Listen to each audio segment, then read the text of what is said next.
we just got done talking about our time at the Nation of Islam, but honestly, what facilitated the process of me even coming to the mosque and, Chanda, as a result, coming to the mosque, was the Saturday Free School, and how Doc always stood up for the Nation of Islam. He always stood up for the Honorable Elijah Muhammad. And when people would come in and say, who, what is, who is Elijah Muhammad to say he's the prophet? You would always stand up.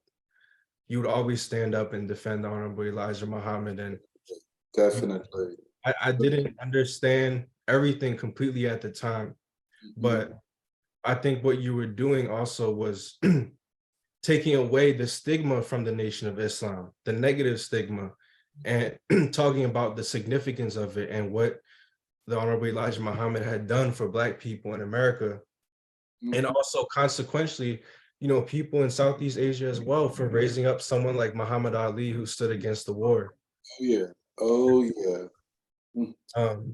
So that's just the framework that I wanted to, or the context that I wanted to introduce Doc in. He's someone that's very instrumental, very central to our growth, and there wouldn't be a Vietnam Khmer reading group if we were not anchored in the foundation, the ideological foundation of the Saturday Free School. So, Doc, we're going into this article today, which is called "An Old and Ancient People Speak of the Black Man."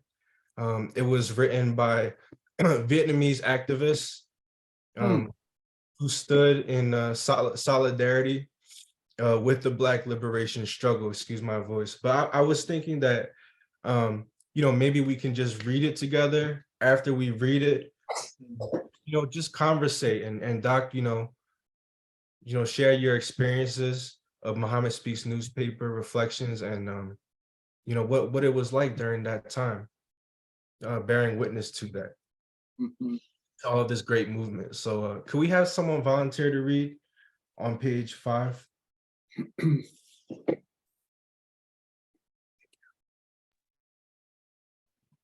I can read, if that's all right. Okay. I guess I'll start with the kind of introduction here. The following statement, although addressed to Black people in America by another non-white people under the torment of one of the most savage wars in world history, was totally ignored by the white press. In keeping with Muhammad Speaks policy of bringing to Black America much of the truth which others dare not print, we published this statement made in the wake of the quote, long hot summer, end quote, and published first in the Vietnam Courier.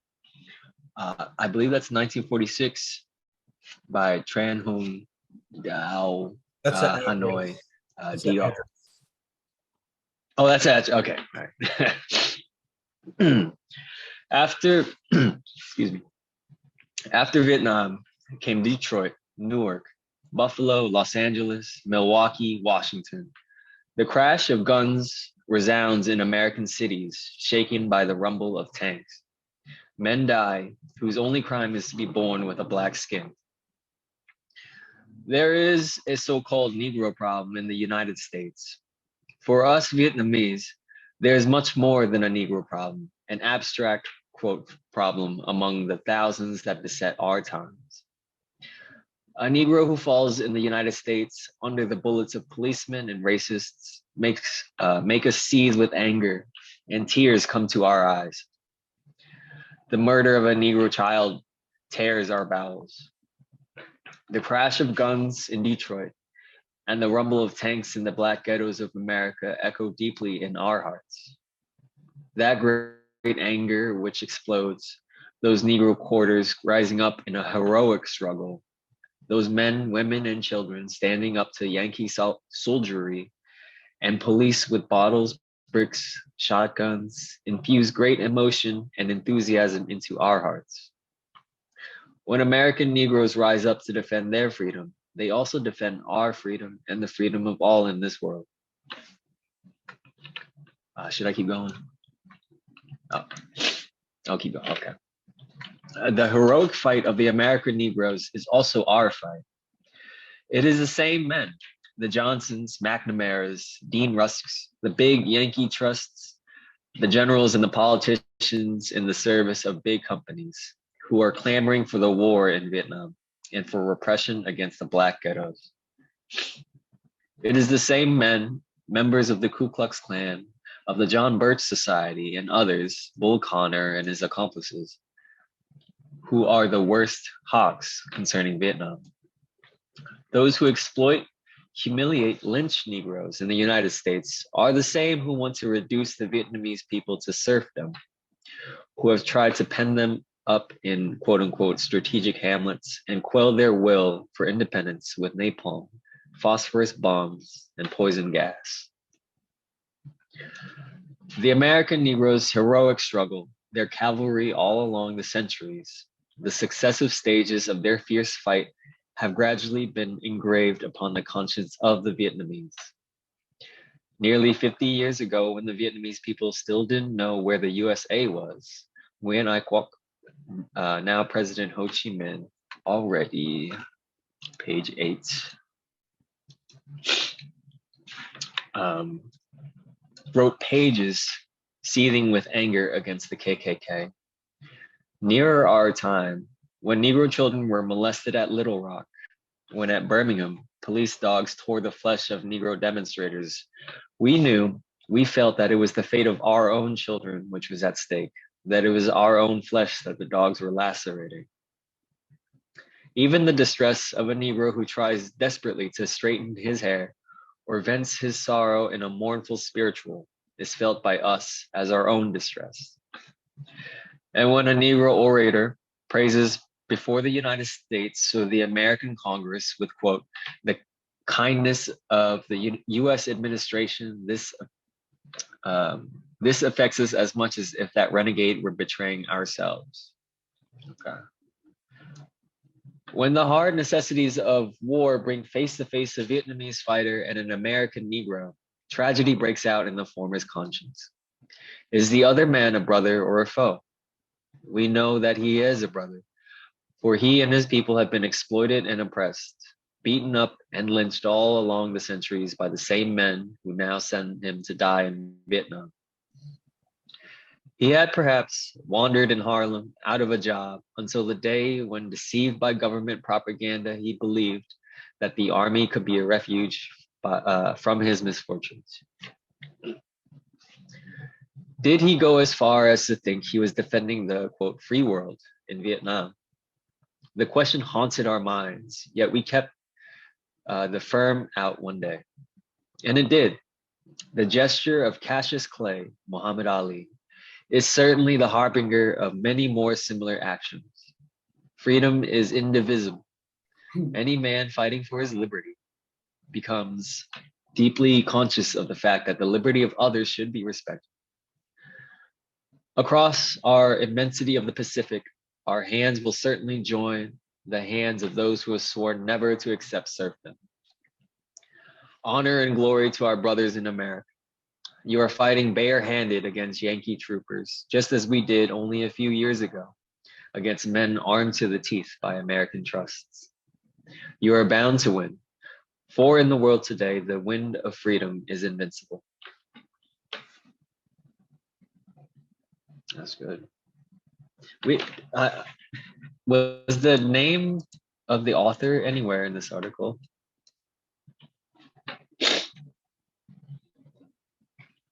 That was just a question I had. I think, wasn't it in the intro piece? Was that not the author? In the little bubble Oh, okay. title? That's not the street name. Anyway.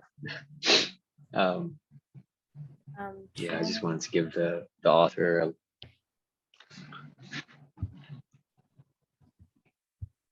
Yeah, I think because I saw this article published again in another Muhammad Speaks issue, and it said it was actually published by Vietnamese expats in France, so Vietnamese student activists. Yeah.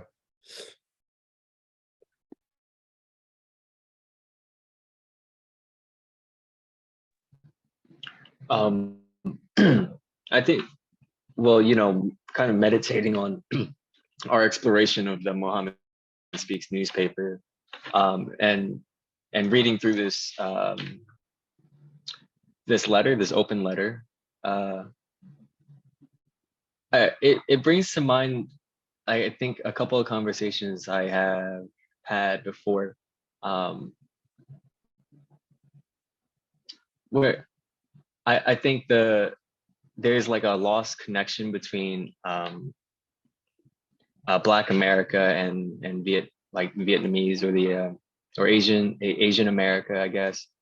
Um, and I feel like if we're not exposed to these letters, these viewpoints, which, you know, is readily available in a publication like Muhammad Speaks, which underlines its importance, we lose a vital connection to history and a vital like building block in unity, which I think is I don't know, it's part and parcel to the confusion that exists among young people today.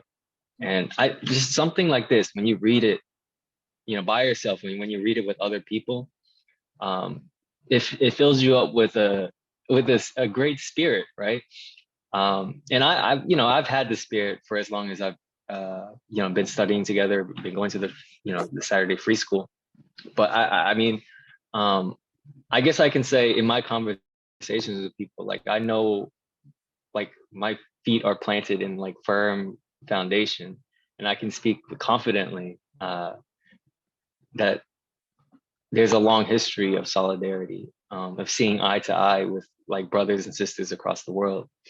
And this article here kind of confirms that, you know, and I can show this and I can share it with people, you know.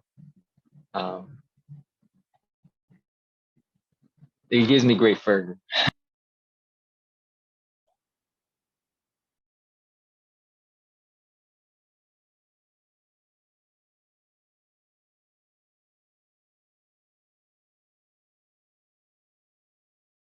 Should I say, can I say something?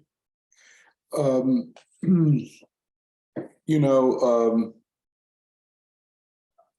you guys cannot imagine what it was like back then. For me personally, the Vietnamese people were my role models, the example of heroism and courage. And I wasn't alone in that. And obviously, you know, Muhammad Speaks, one of the great newspapers in the history of this country. And the central theme of Muhammad Speaks as a newspaper was freedom. And like you said, Brandon, we learned so much. We were educated, that is, through Muhammad Speaks. And the Vietnamese people, that struggle was so glorious and so great. And of course, Ho Chi Minh as the symbol of the Vietnamese people. It was something, you know, I often tell the story, I was drafted twice to go into the military, and I refused to go. And I told them the second time they drafted me that I would go to jail before I would go to Vietnam.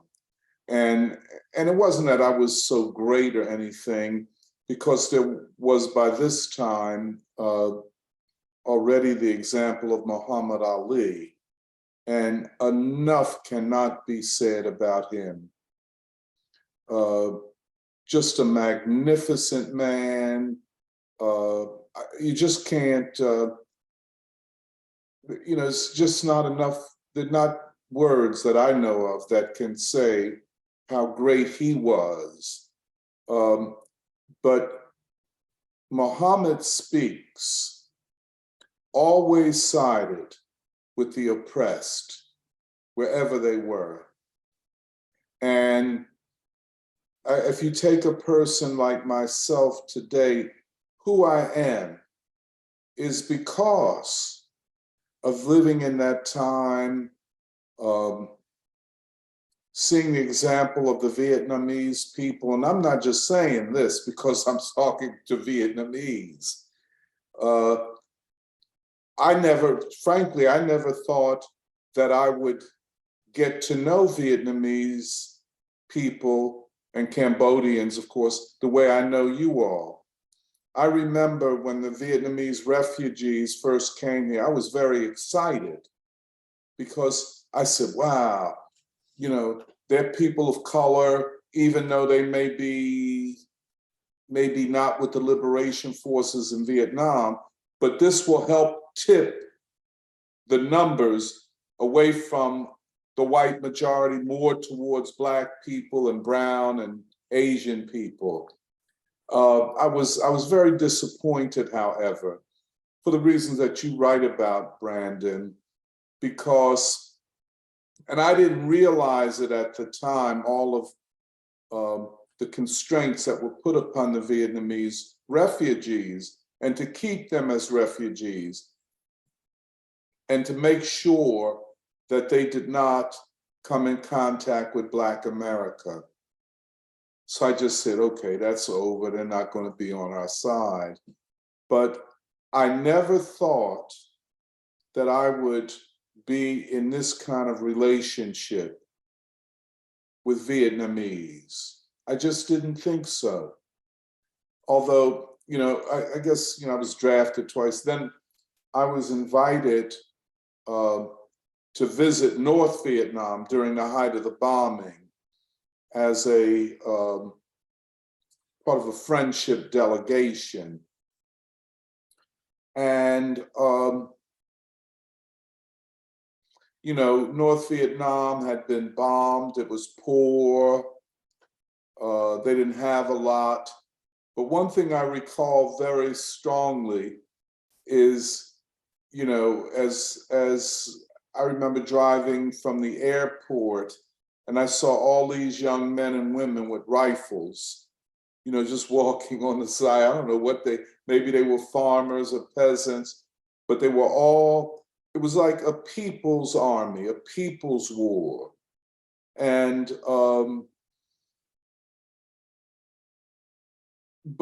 yeah, and we all, you know, would read articles by Ho Chi Minh and his poetry.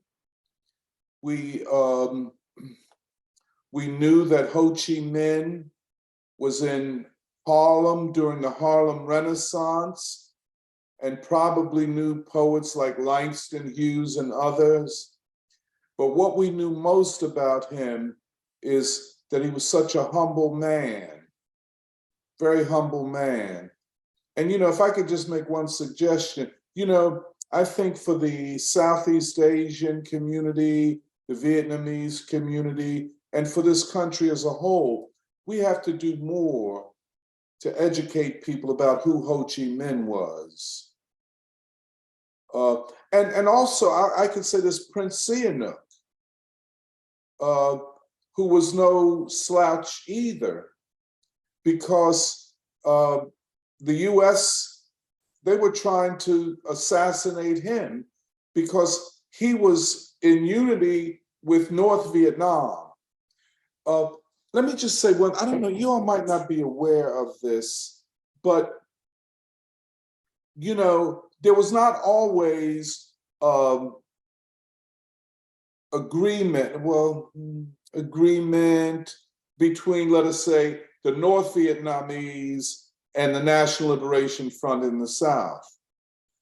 And the North, up until 1968, kind of held back in committing its military to the battle in the South. Have y'all ever heard of the Tet Offensive? You heard it?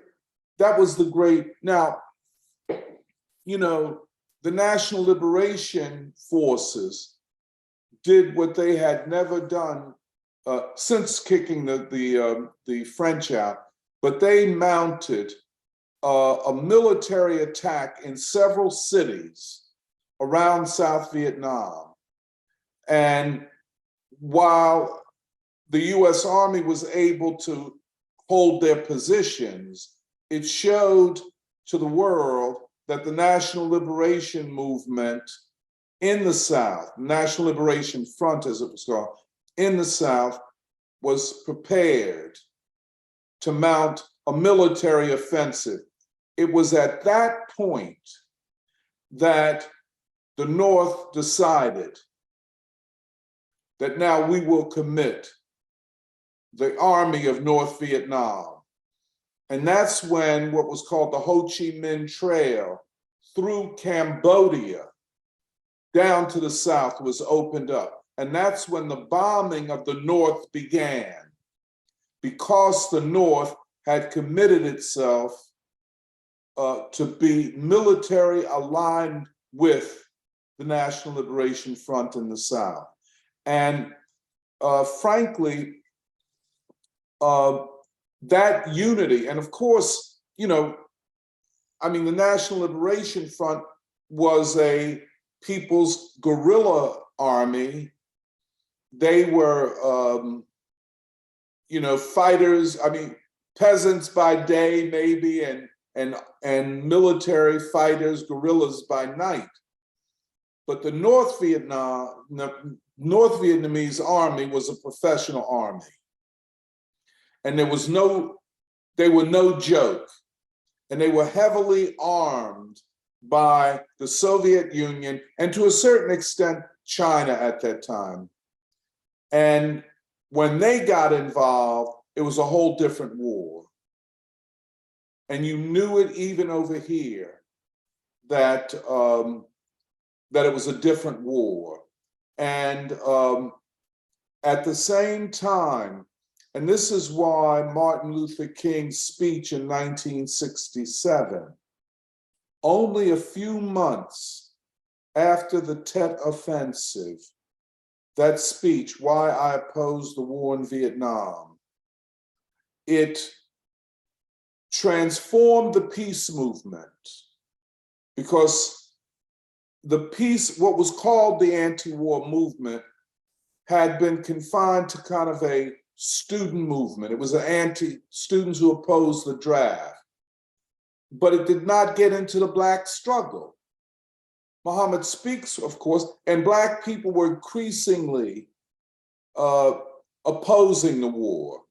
Although most young men didn't know how to say no and not go in the army, they were afraid. Their families would say, well, go in the army, because if you don't, you'll go to jail and you won't be able to get a job, etc. But when King gave that speech and when Muhammad Ali came out, the US Army, which had, I don't know what percentage were Black troops, the US Army then started fighting amongst themselves.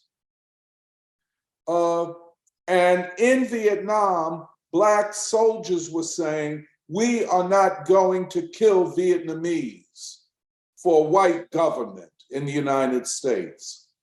And so there was an insurgency. But all of this was happening at the same time. And of course, King was assassinated a year after he gave that speech, which was a terrible blow to the Black struggle, but to the peace movement. But Muhammad, that article that An read, it was like a love letter to Black folk, and there would be equal statements coming from the Black community, and all of us, Stokely Carmichael, all of us, Diane Nash, we were bitterly opposed to that war. I cannot tell you, and it wasn't just because we were opposed to the draft. We were opposed to that war because it was a racist war. And they would not have done this to a white nation. You can hear it in my voice now. bitterly opposed to it. And, not everybody, you know what I'm saying? You still got cats like myself around who, never retreated from revolutionary principles. You know what I'm saying? A lot of people who were back in the days, yeah. But they don't have no energy to keep that struggle going, sadly, which gets on my nerves, by the way. And Eileen, it forces me to curse a lot. Because but that was a tremendous high point. And then after the victory in Vietnam, then our efforts turned to the anti-colonial struggles in Southern Africa. And we just kept it moving. And this, a lot of this is not known or taught or talked about. One of the great blows against speaking like this and these kinds of truths being told was that identity politics thing. A lot of people say, well, if you don't follow hook, line, and sinker, the trans, bi, gay, LGBTQ, or Afrocentrism, if you don't follow that, if you don't swallow it hook, line, and sinker, then that means that you anti-trans. I'm not anti-trans. I've known trans people all my life. Most Black trans people don't like white trans people because they say they're racist, and they are. But that's a whole nother question. But the question is, that is not the central political question.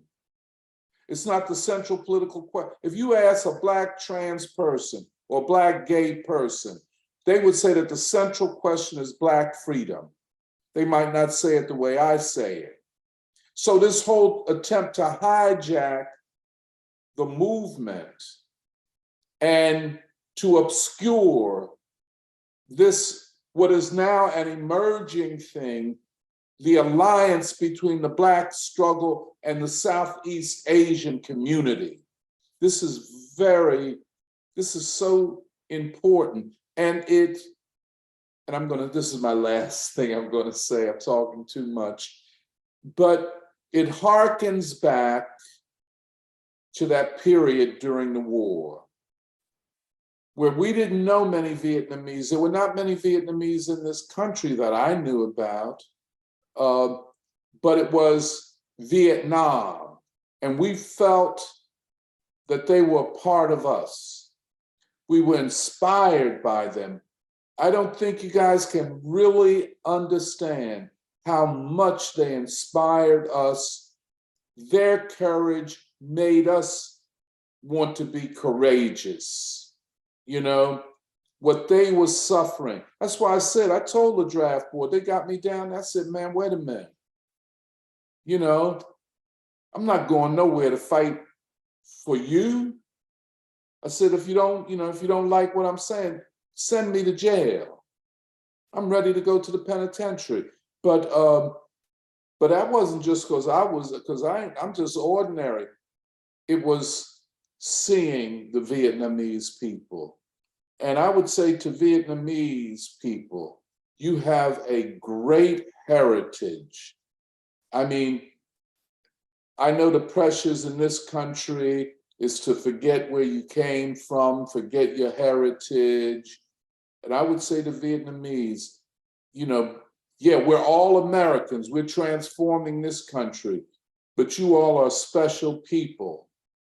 You come from a special civilization, a special history, and that you all have inspired some of the great fighters, freedom fighters in this country. And among them, I include Martin Luther King and Muhammad Ali. Of course, the Honorable Elijah Muhammad, the Nation of Islam. Never can forget them. I mean, just like Sade, just like how polite they are, it's kind of the way they are trained and socialized. the philosophy and the theology, and people, you know, behave in these ways. But they were always on the streets selling Muhammad Speaks, man. It was the most widely read newspaper in the Black community. And at that time, we had about 100 Black newspapers or more across the country. And they were very militant. I can't think of a Black magazine or newspaper whose emphasis was not freedom and anti-colonialism. But Muhammad Speaks was the torchlight of it all. And just this unity, which I hope we can rebuild, because Vietnam and Cambodia and Laos, I know less about the Laotian people. I mean, y'all's history is one of the magnificent pages in modern history. I don't know why Vietnamese are not just so overly proud of themselves for what they have done, you know? That's all I have to say, Brandon.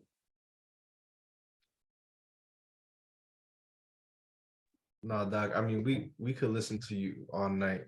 No, please. You know, Brandon, I mean, to all of y'all, it is, I mean, even in free school, to be around you all makes me feel proud. You all don't know. And sometimes in free school, I'm just looking, you know, at all the people. I'm looking at you all. I'm trying to say, wow, you know, I mean, I'm just so amazed at the Vietnamese people. That's all I have to say. Yeah, Doc, you touched on a lot of important things, and I think one of them was you know, when Vietnamese people came to this country, Yeah. you know, the expectations of them joining forces with Black America was not met.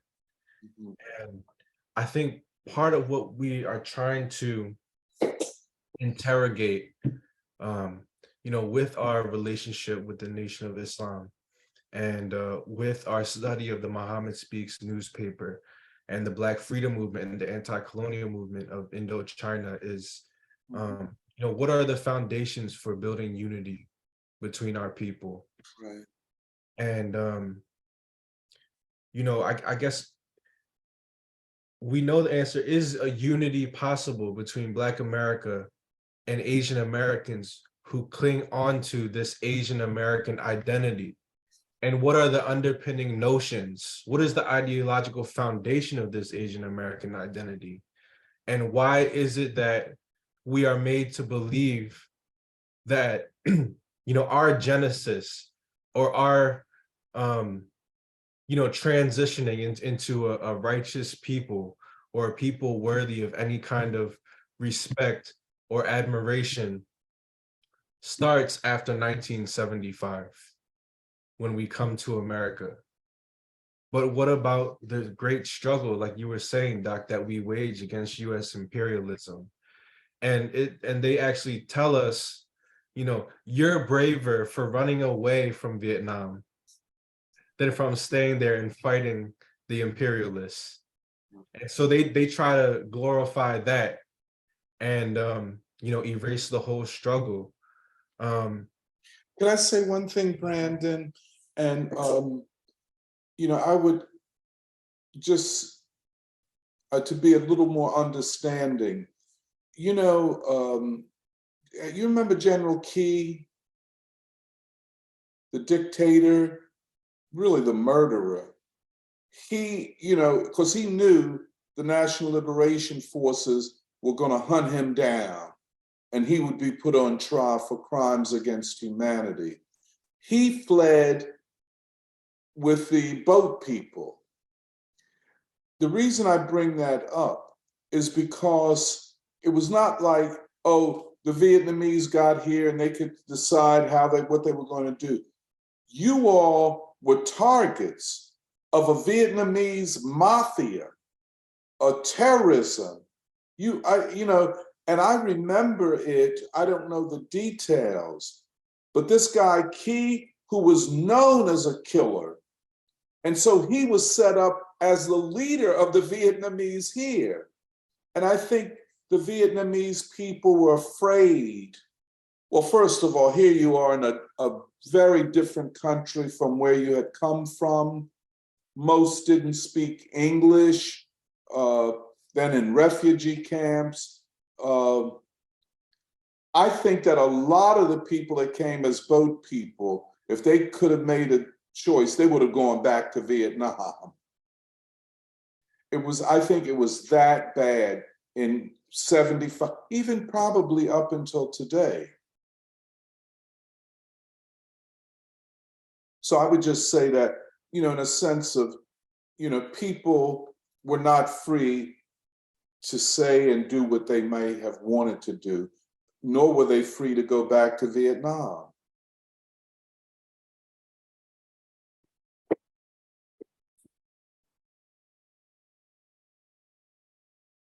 Sade, did you want to share your thoughts on the reading? Yeah, I think Doc kind of stole my thoughts a little bit when he said it was a love letter to Black people, because that's exactly how I read it. I read it about 3 times. I was reading it at work. And I don't know, I got real emotional actually for a second. Because I just remember growing up, I was always taught like Asian people didn't like Black people. Especially Yeah, living no, in Philly, all the, Doc, like all the stores owned by like Koreans and stuff. And around the time when that incident happened, when that shop owner shot the I think it was, I forgot where it was, but it was in the 90s where they shot LA the and Black Los girl. Angeles. Yeah, yeah. Yeah, so that's kind of what I was fueled with as a child. I was just like, Asians don't like us. Stay away from them. They don't care about you. Sometimes people said they would treat us worse than white people would if they could. So that was the stuff that I was hearing growing up about Asians, which I never personally held true because I had like Asian friends and everything. But also, it was no one coming to that defense. Like, nobody was saying that's not true. No one was like, that. I didn't see any relationships like you've been saying of like that Black and Asian struggle uniting. And that's something that I always wanted to see. Cause just like I always wanted like any people of color and Black people to band together. And I always thought like that would be like the most powerful thing. It is the most powerful thing. So when I read that, it was like debunking all of that I was hearing and growing up on in my childhood. And it made me feel like a little guilty for like all the things I believed that people were telling me about Asians when I was little, about like being, I guess, second-handedly upset at them for not liking me because I'm Black. But then at the same time, it's like I'd never had an experience with Asian folks where I was like, oh, they don't like me. But again, it's so strong. Like growing up in America, like this country is sick. Like, and you grow up here, it's just like you believe hatred way quicker than you believe love. Mm. And I think that's still true, sadly, for especially when you just look at pop culture. And most of us as regular civilians, when we're not reading and arming ourselves with a love ethic, it's very easy to be fueled by hate and to find that more believable than love. So yeah, when I was reading this, it was definitely like a cure to that messaging that I was told as a child. And it made me just want to be more acknowledging of when I hear people like speaking with like a hate ethic like this, antithesis to love, and to just like challenge them. Because that's something I'm not very good at yet, is like whenever my friends or the people around me speak about things in a very nihilistic, dark tone, like I haven't had it in me yet to like challenge them. I more so just feel bad that they feel that way. But I'm also the person who is like super empathetic. So when someone's talking to me, I'm just like affirming what they're saying just so they know I hear them. But then when I leave the conversation, I'm like, no, I should have let them know like that's not true. Like they shouldn't be thinking like that. So this also helped me to formulate thoughts among that because that's the action that I want to come with.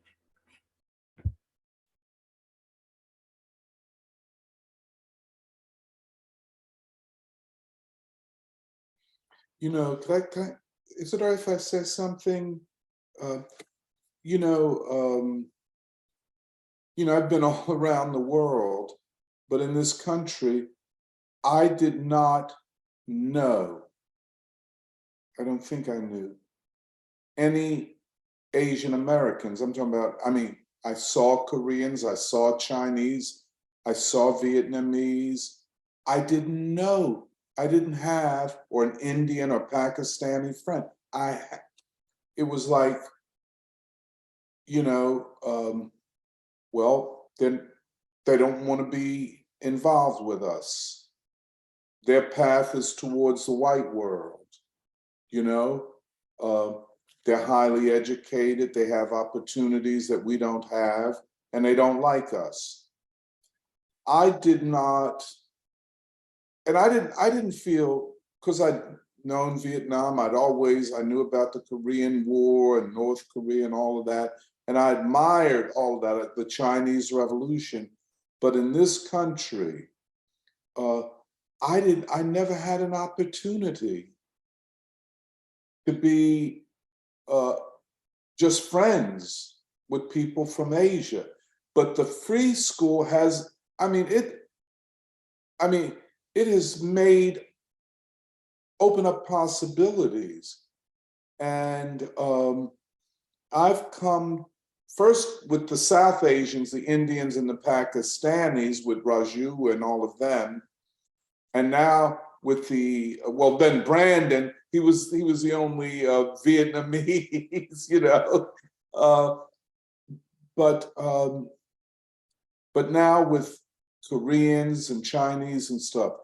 But even in the history of the free school, there are Black people who have left the free school claiming that, well, I was giving preferential treatment to the Asians in the free school. And more recently, a woman who's I consider to be a great friend, posted on Facebook that, well, of course it's talking about me. I'm pushing Black people out and bringing Asians in. And even though I knew it was all untrue, it affected me because these were my friend. Brandon knows them. These are friends. How could you say that? Why? But I'll tell you,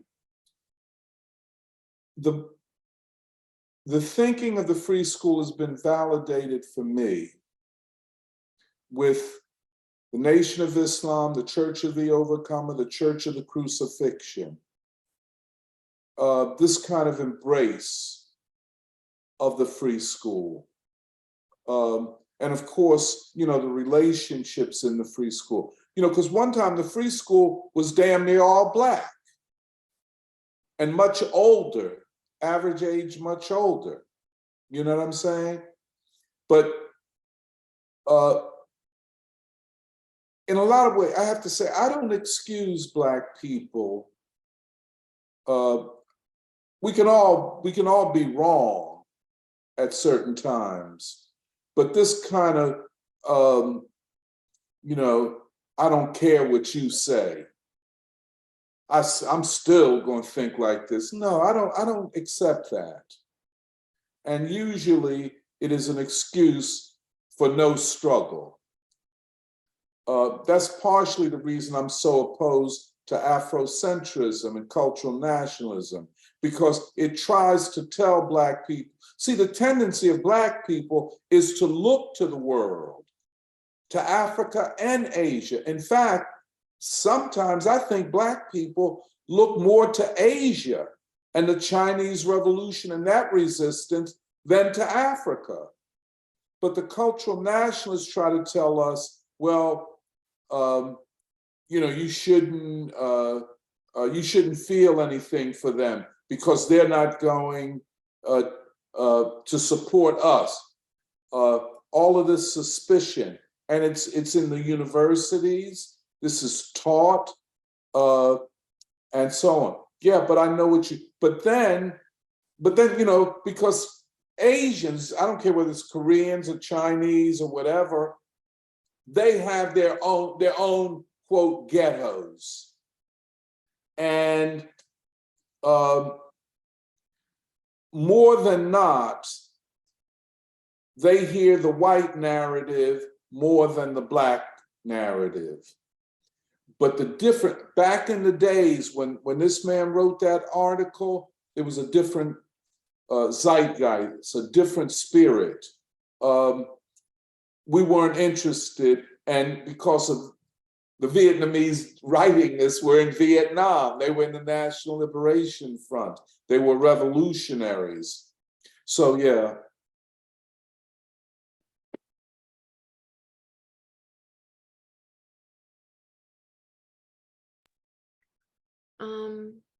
Yeah, for my experience versus growing up was actually really different. I grew up before I got in foster care at 12 years old. My brothers, we lived in San Diego City Heights, and it was nothing but Cambodians and Black people. Maybe like a few whites, but they weren't like the white people in suburban area. They were like on drugs. But I grew up and my brothers always had Black friends, and they were always over for barbecues. We were always together. Some of them start learning Cambodian. Some of them are still around. Some of them dated my family, got jumped for it. Like, we all get along. Going into foster care, it was a lot of Black people, not much Asians. I was probably like the only one plus one Vietnamese kid and then one Filipino girl. But everyone else was maybe white, Black, few Mexicans. But, growing up in foster care is different. We always got along, unless it was like drama, little drama here and there. We live on the same campus and same people for what, maybe 7 years. And people come and go. But I've always had, friends who were Black, but I never felt any like animosity. But I also didn't know that there was unity back then when it comes to Muhammad Speaks. When Brandon started pulling that up, and I don't even know how you discovered it, and we started talking about it. We started looking at it on his laptop, my laptop, side by side. We're pulling everything up, and I was just so amazed. Funny. Y'all crack me up. Go ahead. I was just so amazed because I was, at the time still learning about my true history and what happened with the Khmer Rouge and who was really responsible for all that. But seeing it in Muhammad Speaks, and then even getting into the Nation of Islam was a huge like light for me, like a door that opened that I knew there was someone standing up for us. And growing up, that wasn't known. Like growing up, maybe learning about the Khmer Rouge and what I knew was just like the very gist of it, but wasn't the truth or the entire truth. And you know something, Chanda, the Khmer Rouge overthrew Prince Sihanouk Mhm. and established this extreme, almost genocidal regime. Yeah. And the only major power that backed them up was China, which then went into this revenge war against Vietnam. I mean, I cannot, I was so angry at the Chinese government, I didn't know what to do at that time. But, you know, the Khmer Rouge overthrew, because see, Sihanouk represented the unity of the Cambodian people. And he, you know, he was a great man. And then suddenly, here these guys come overthrowing him and then killing everybody. And then they were eventually overthrown with the assistance. Well, really, it was the North Vietnamese army that overthrew the Khmer Rouge. And a great act of solidarity. But I just wanted to say that. Yeah. With even going, you know, there's more than maybe like more than 15, more than 20 of Muhammad Speaks about Cambodia itself that I've seen. Really. And I was so shocked that, you know, with the Nation of Islam and the Black Freedom Movement, like with so much going on, and like Doc, you say, you know, we probably can't imagine how bad it was and what was going on. The fact that they even took time to stand up for Oh, yeah. us and Yep. let people know what was really happening. And like even in the article in the bubble, like it was totally ignored by the white press, but in keeping with Muhammad Speaks, they, you know, brought that unity in there. And it gives us hope. I feel like that that's still available, that was written, that was there, and it could still happen, and it's going to happen now.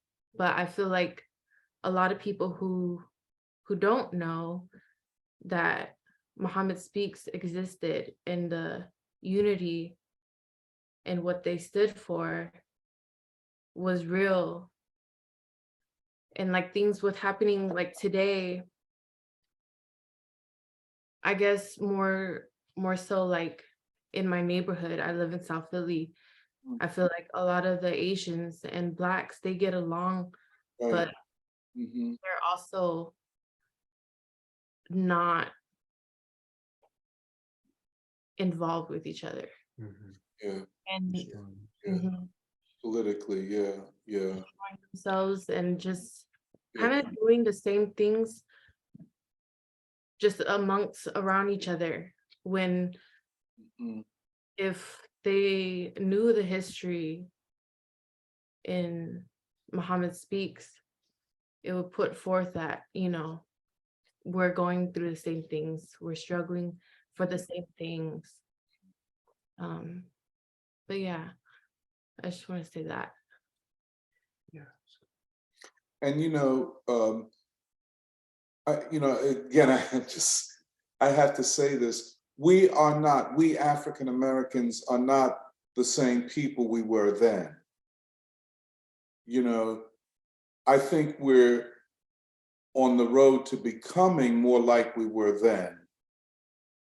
And so the consciousness in the community is not what it was. I would even say this, even the final call is not on the level of Muhammad Speaks. It's a good newspaper, but Muhammad Speaks was a revolutionary newspaper. And all, I mean, you couldn't just, you know, I'm at the point I don't even want to use the word activist no more. It has such a bad connotation of selfish narcissism, you know, but we considered ourselves revolutionaries. and we consciously put ourselves at the forefront of Black people, and would stand up and speak and go places. Like I went to Vietnam. It was illegal to go to Vietnam because the United States was at war with Vietnam. But I didn't give a damn, The government doesn't speak for me. And I stand with all revolutionary forces. And that influenced the way, other Black people thought. But, and this is, we're talking about Minister Abdul Haq and even Nuri Muhammad in his discussion of hip hop. And I agree with you, Chandra. You got to take it to the next. These are not just misled youth. When you get 35, 40 years old, like take a cat like Meek Mills, from Philly, North Philly. I guess he's in Hollywood now. But, I don't give him a bye, You have a responsibility. You know what you're doing. You know what those lyrics do. You know what that philosophy does. Back in the days, we would have shut that stuff down with the quickness. It would have been shut down. But see, our movement was broken. The revolutionary forces were scattered, locked up, prison, killed.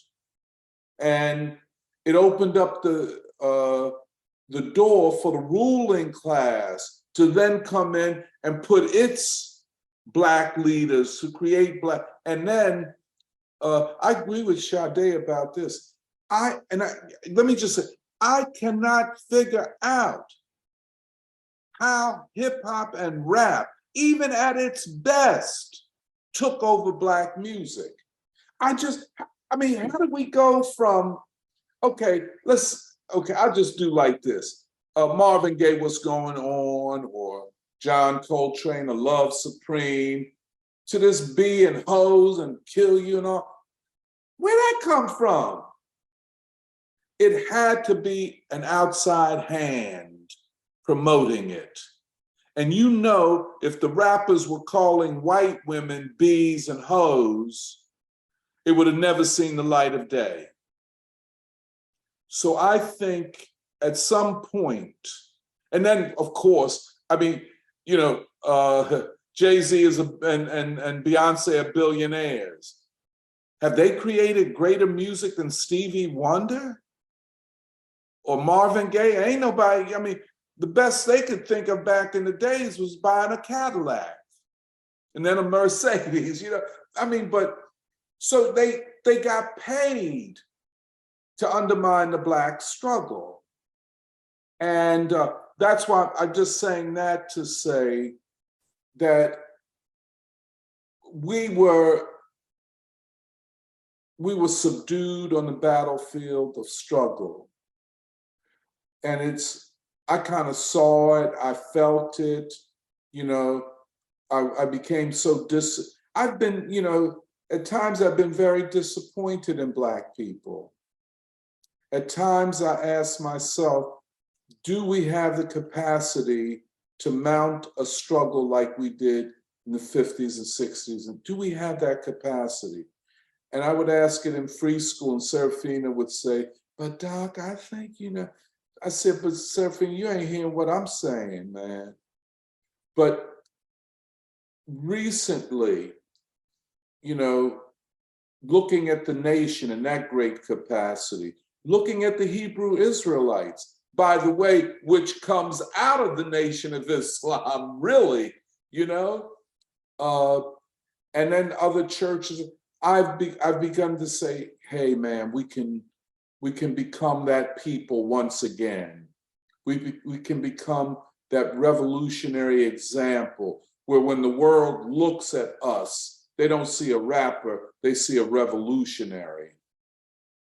And that's, and of course, I hope you don't mind me just spilling my heart out.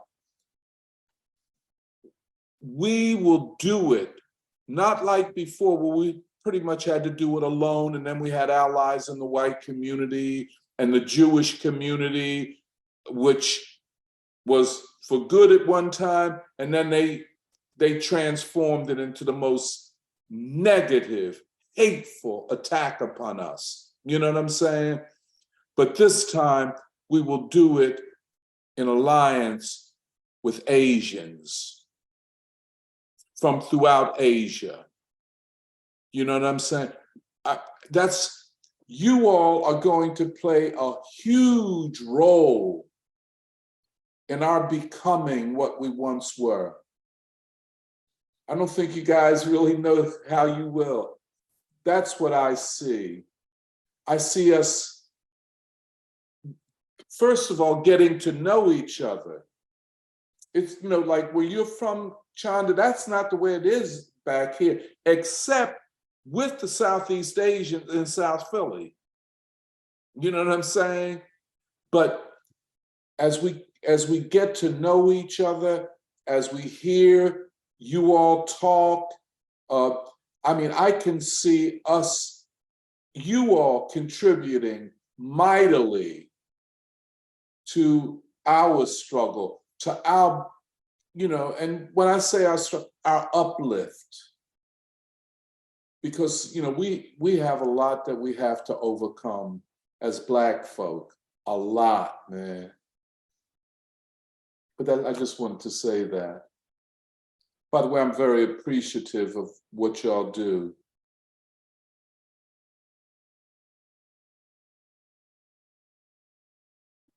Go ahead, Eileen. Look like you want to say something. I don't know. I've been having a lot of thoughts. um, Thank you, Doc, for being here. I know I met you once, but I'm always so inspired whenever I'm around you, virtually or not. There's something that really resonated with me during this call. I don't think you said it, but you were part of the conversation, and you said, we talked about the spirit of struggle, and I think that really encompasses, this kind of unity that we're striving for. And I think struggle has been a key word for myself and throughout the readings that Viet Kamai has been reading, and like unity in struggle specifically. And I think there's just something special about being in solidarity with each other, despite like having different cultures, but actually like very similar cultures. I think that's, as Chanda was talking about, her growing up in foster care, and it made me think about how I also kind of had strange like identity crisis, like growing up in Germantown and then going to a high school that was right outside of Philly that was like very different demographically, and then going back to Philly after that and meeting a lot of people. And I think it was me having fear of being different, but I think we have to get past that fear because we're actually so similar. And I always think about, whenever Brandon talks about, or like when we all of us talk about the Asiatic Black man, um and I literally think about this every day and how we're like we're one blood. And I I've talked to I always try and bring that up whenever I'm talking to like close friends in person too, that I connect with, and we have such different backgrounds, but we always seem to connect on a very deep level about our cultures. And I get that a lot with this reading that we read in Muhammad Speaks.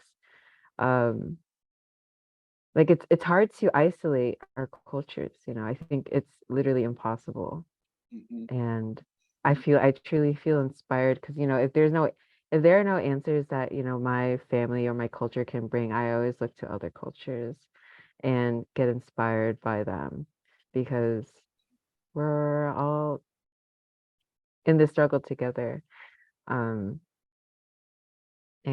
yeah, I think that's something I've been thinking about throughout this conversation. And yeah, it's such a treat to have you, Doc, and to be in the same circles. Um, why are you laughing? Why are No, you laughing? Why are you laughing? no, I feel that. Oh, go ahead. Go. You talk. I don't.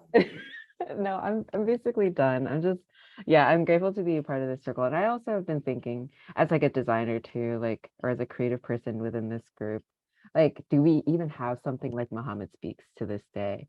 That's like in print, I guess. And like, if there isn't, like, how can we make it? And I was like, should we get a Viet Lao Khmer like newspaper or something? But I think Mhm. that's too much. But yeah, I was like, do we even have something that's inspiring as Muhammad Speaks today? Um, I agree that the final call is different, but I think whenever I read Muhammad Speaks, it just like it's really it hits very different. And I wish there was something like that today, also written by people like us, Yeah. you know. Yeah.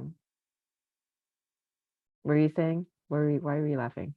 No, I was laughing. You know, a lot of times in free school, people praise me, and I try to dissuade because I don't think you all understand that how you all are making me. You give me such confidence. I Just agree.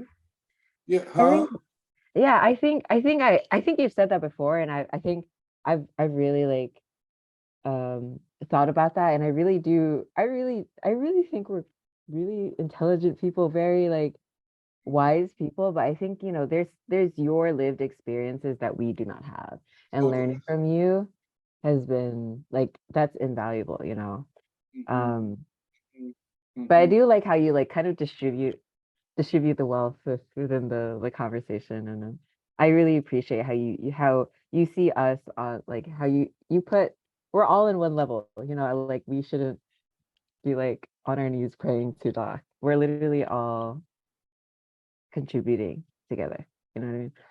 Yeah. Yeah, and that's the way I see it. That's the way I see the free school. Um, of course, I have certain experiences that you all don't, but I mean, you all have so much that I don't. It's just, I mean, I just forgive me for talking too much. I just try to listen and hear you all, how you all express things. You know, your lives, what you have experienced in this country, you know? Um, and I'm just so fascinated at, like you said, Eileen, how you're so, I mean, just to talk about Mohammed Speaks like you do, I never thought I would hear a Vietnamese person talk like that. I just, you know, this is all new. This is something new in American history. I mean, wouldn't you agree with me, Sade? I mean, we as Black folk, let me speak for I never thought that, and I'll just say Southeast Asians. Southeast Asians probably more than Northeast Asians, but I never thought we would come together like this and in the real sense become like sisters and brothers. I just say, this is new in American history. We are creating something new in American history.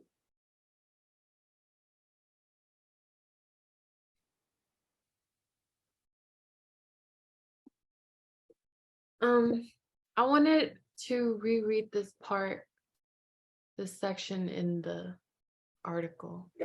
Okay. It says, "Is the other man a brother or a foe? We know that he is a brother, for he and his people have been exploited and oppressed, beaten up and lynched all along the centuries by the same men who now sent him to die in Vietnam." Um, that part really resonated with me, which is thinking of someone as your brother, as your own, as Yep. your sister, and thinking about how the Nation of Islam carries themselves and, calling each other brothers and sisters. I started to do that. I started to notice I do that outside of the mosque naturally without thinking. And I think I used to hold back depending, because, I don't want to call a Black sister just a sister and she gets offended, but it has not happened yet. And it made me think of Angela, Doc, who you met at King's family restaurant that we went to, Angela, the owner. Oh yeah. Yeah, Oh, Brandon and I went, the following week with free school, and then the following week with just us two.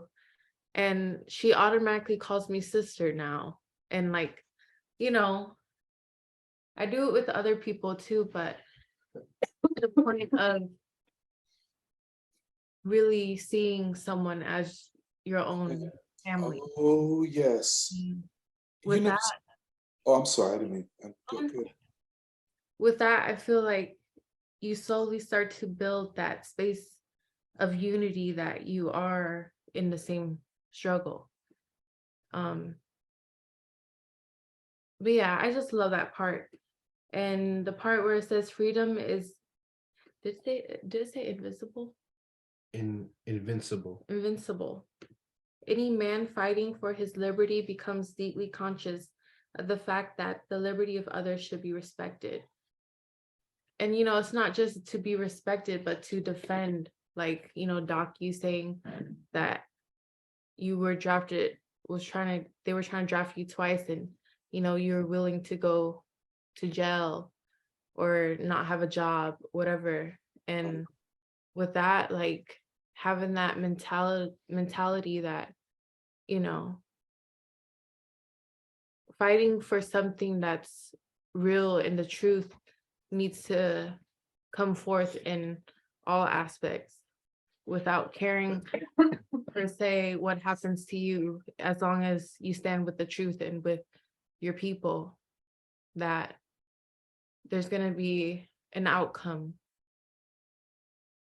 of liberty that you fight on both sides for each other. If I just twisted my words, but yeah, I just wanted to emphasize on that That's part. and I think, and no one can say they understand Black people completely, because Black people are very complex. But I think among a lot of Black people, there is a desire for unity and for us, a lot of times it's to be accepted, to be acknowledged by people who are not Black. I can see it in the Nation of Islam. In a certain way, you all joining the Nation of Islam is a validation of the Nation of Islam.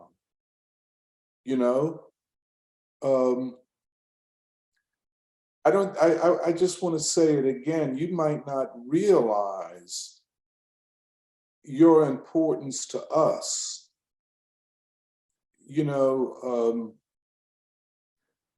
The type of oppression that we have experienced, and this is why I have to be critical of myself sometimes, not being sensitive enough about the depth of the oppression. And it's just like being stabbed in your heart every day. You stand up, you push back down, stand up, push back down. And people like us, we want to be validated. The average person, like you say, Angela, okay, you might get some Black women, don't call me sisters. Well, let's say that to a Black person. I'm not your sister. You get that, because a lot of people have pimped the sister brother thing to get over on others. So don't call me no sister, you don't know me type of thing. But it's not because they don't want that relationship with other Black people. It's because, Well, you know it in the Southeast Asian community. You got a lot of pimps and hustlers, you know, and that goes with the oppressive situation. But we seek validation, you know, the ordinary person. And it's not, we live in a world and in a country of many kinds of people. And it's not, it's like Afrocentrists say, well, all we need to be is proud of ourselves. No, that's part of it. But we need the validation of other people. And for you all, you know, to reach out, the friendship, the generosity, the kindness that you all show, it means a lot to Black people. And at that restaurant, Angela, and then I met, I think her mother-in-law, her aunt or somebody. Oh, that, you don't know. And of course, you know, the way you all conduct yourselves, people, those things mean something. And that's because we, again, I'll just put it, we seek validation. We seek to be respected. When I say validation, not, you know, the sense that others see us as human beings means a lot. It means a hell of a lot, man.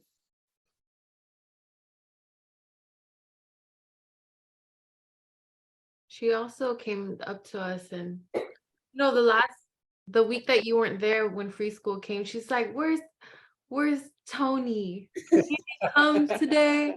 I was like, no, you know, we all looked at each other and I looked at Emily. I was like, what is Doc doing? And she was like, I was like, he's busy. She goes, busy. Yeah, I got to go up there and chill with her. Yeah. Yeah, I really do. You know, she's really a great woman. Mm-hmm. She is a great woman, and that business is really a great business. We don't have many soul food restaurants left. Mm-mm. The vegetarians brought that down. No, Sade, not you, but I'm talking, because everything traditionally that Black people eat, the vegetarians are against it. Yeah, see, I'm not a part of that culture. Good. All Yeah, of that. yeah, That's they trying to pimp, you know, they trying to pimp Black food out. That's yeah, you know how they yeah, gentrify the yeah. communities. They trying to gentrify the few. I We can feel have you. both, you know. We could coexist. Have both, Don't yeah. gotta overtower. And I'm gonna cook some catfish. Mm. That's what a bunch of them got last when we went. I think like 3 people got catfish. It was Caleb. I think Anna got catfish and somebody else. Yeah. But no, I just say that, yeah.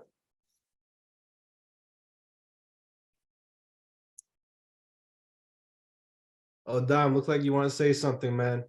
I know you texted me, but He holding that mic close. I'm like, he finna talk or not? But you have to introduce us. Have we ever met? No, sir. Well, once back at the Vietnam at the Afro Asian Unity, but it was virtually. It was never in person. I'm over on the West Coast where Sister Mina is. You're on the West Coast. Yes, sir. Oh, yeah. Oh, it's such a pleasure to meet you. Likewise, sir. Yeah. I wanted to say stuff, but I'm always having like background noises. So, yeah. 1 second. Yeah. I just wanted to listen because it's just a tea kettle with you. Tea kettle.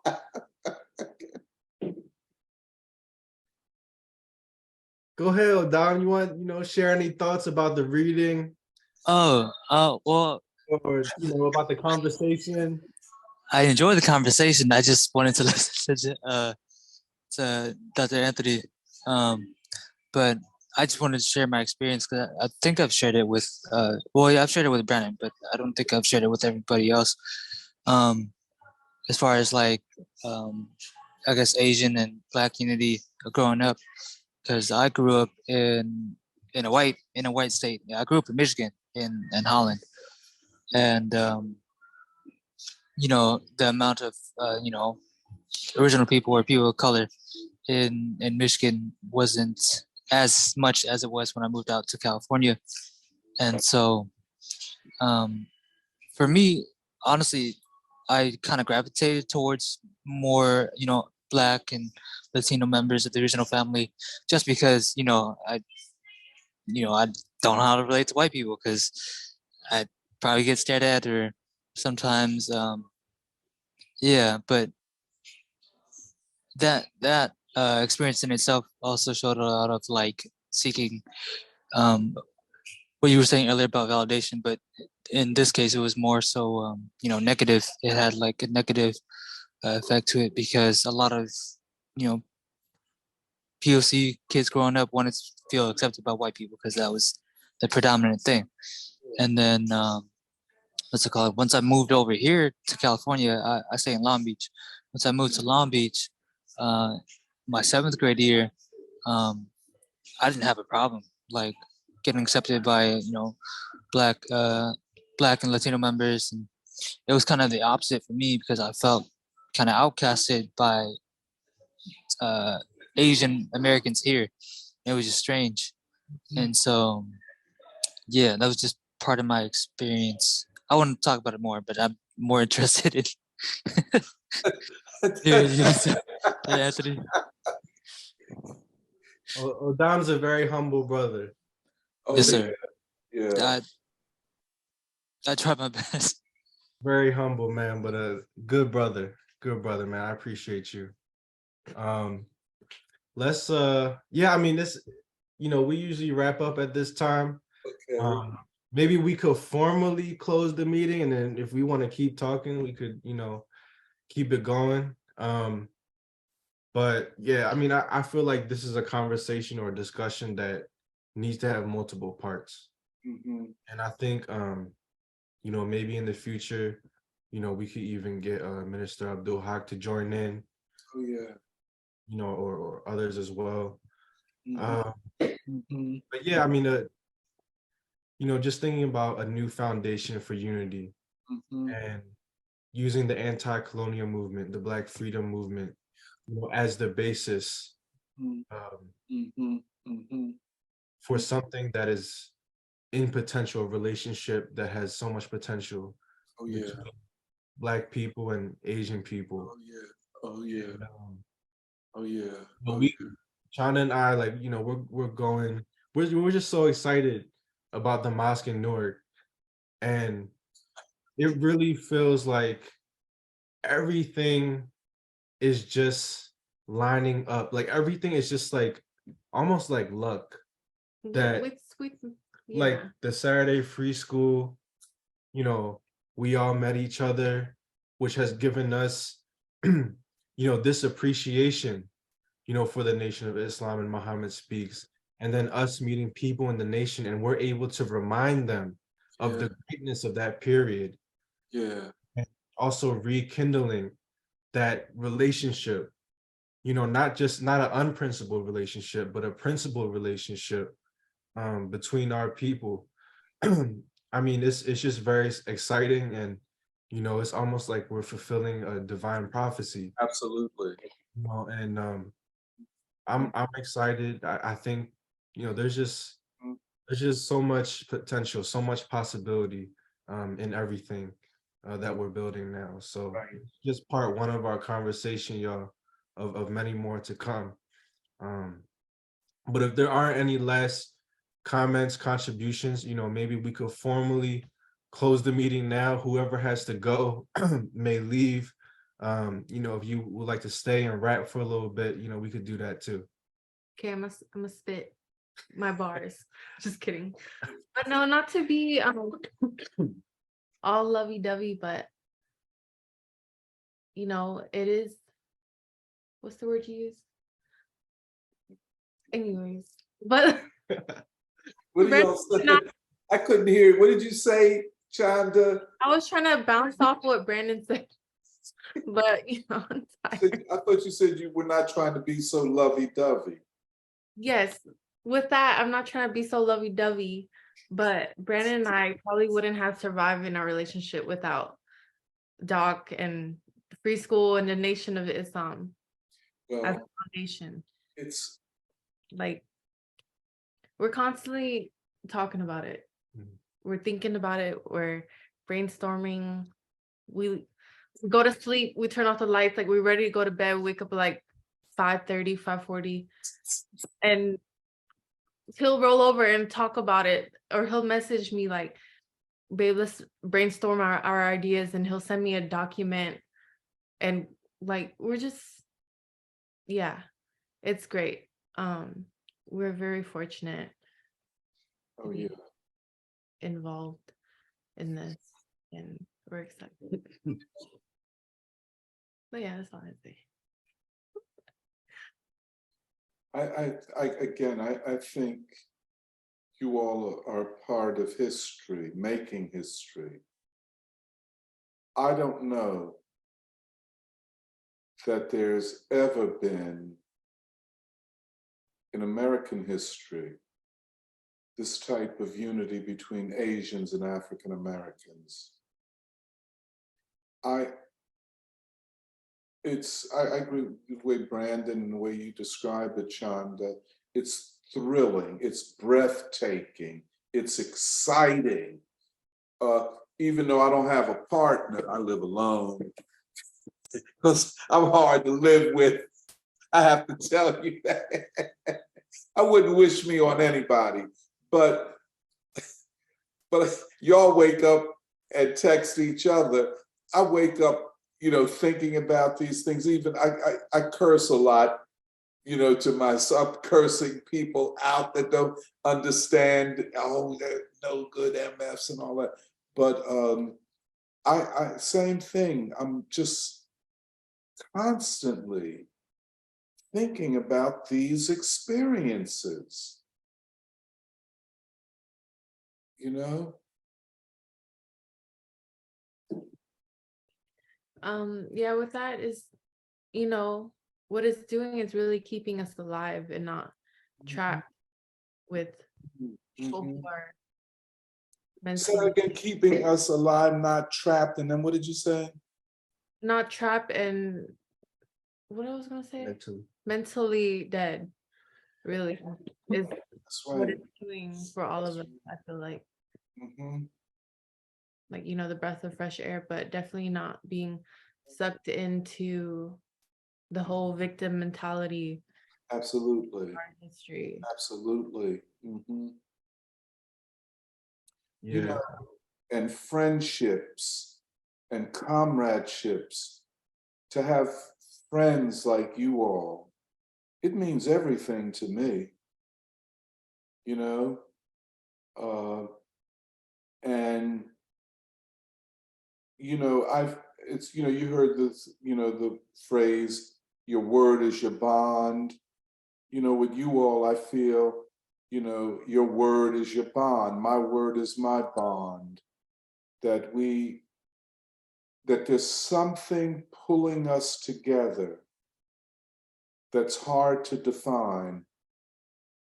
But, you know, we feel excited to be around each other. We feel happy around each other. I know I do. I can't wait for Saturday at free school to see everybody and to plan things and to go places, you know, a bunch of people, and I'm the oldest one, and, but we, you know, to go places like 16 or 17 of us show up at the Church of the Overcomers event. Then we go to the Mosque 12, Mosque 25. I mean, and all of this together, and it's just an amazing time to be alive. Hey, Brandon, I got to give you a lot of respect, man. I put a lot of respect on your name, man. You know, your insight, your vision, and once you saw what was right and what the path was, you didn't. Something about you. You don't. Once you get going, you don't. You don't stop. It's a beautiful thing. It's a beautiful quality, you know? And I think a lot of this you have made possible. Us coming closer to the Nation of Islam, I attribute a lot of that to you. And I'm going to just tell you, I appreciate you, man. Well, I mean, ever since you know, we met, Doc, you know, one of the central ideas of the free school was principle unity, Yeah. inter-civilizational unity, Intercivilizational unity. That's right. unity across the color line. So I would have to throw that back at you. You know, everything that I am is just a reflection of you, and you know, everything. Now I'm going to throw it back at you. That's not true. I've seen, no, man. Brandon, yeah, maybe something. But I mean, it's just a beautiful thing, man. Just beautiful. And the people I've met by being associated with you. Friendship means a great deal to me. You know, you can call a person, you know, brother, sister, comrade, and all of that, but you don't hear the word friend as much. And friendship is something, it's hard to put a label on, but it's probably even more special in some ways. Because, you know, I've been in revolutionary organizations, comrade, all of that. But a lot of times we were comrades, but we were not friends. And I'm not saying we were enemies, but friendship is a different thing. And, you know, through the work that you all do, in fact, like, hey, Ann, I miss not seeing you. And Eileen, I'm always asking about you. Where's Eileen? You know, it's just, I feel friendships, something very special. And I agree with you, Brandon, and Chanda too. But it's not just that we're friends, we go to the mall together, go to the movies together. It's a common purpose and freedom and uplifting the people.